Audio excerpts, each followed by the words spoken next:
Hello friends, എല്ലാവർക്കും ഇന്നത്തെ വീഡിയോയിലേക്ക് സ്വാഗതം. ഈ ഒരു വീഡിയോ എന്ന് പറയുന്നത് രേണുസുധിയെക്കുറിച്ചാണ്.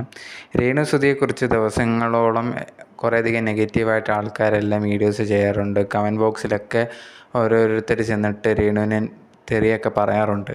എന്തായാലും ചില സമയങ്ങളിൽ അത് ഓവറായിട്ടും പോകാറുണ്ട്. ഇപ്പോൾ ലേറ്റസ്റ്റ് ആയിട്ടുണ്ടെങ്കിൽ രേണു ഇൻസ്റ്റാഗ്രാമിൽ ഒരു സ്റ്റോറി, ഒരു പോസ്റ്റൊക്കെ ഇട്ടിട്ടുണ്ടായിരുന്നു. സുധിയുടെ ഫോട്ടോ ഒക്കെ വെച്ചിട്ടാണ് ഇത് കണക്ക് ഇന്ന് ഞങ്ങളുടെ വിവാഹ വാർഷികമാണ് എന്നുള്ള രീതിയിൽ പറഞ്ഞിട്ട് ഒരു പോസ്റ്റ് ഇട്ടിട്ടുണ്ടായിരുന്നു. ഈ ഒരു പോസ്റ്റൊക്കെ ഇട്ടതിന് താഴെ വന്നിട്ട് കുറേയധികം പേര് കമൻ്റൊക്കെ ഇടുന്നുണ്ടായിരുന്നു. നിനക്ക് എന്നാണ് അദ്ദേഹം മരിച്ചതെന്നെങ്കിലും നിനക്ക് ഓർമ്മയുണ്ടോ?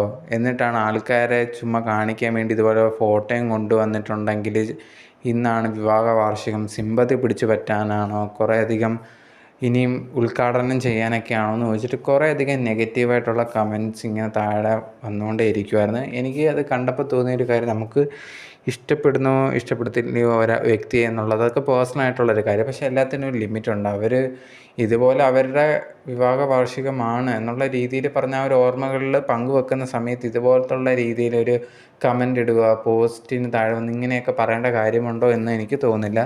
നിങ്ങൾക്ക് എന്താണ് തോന്നുന്നത്? നിങ്ങളുടെ അഭിപ്രായം എന്താണെന്നുള്ളത് മറക്കാതെ കമൻറ്റ് ബോക്സിൽ കമൻ്റായിട്ട് പറയുക.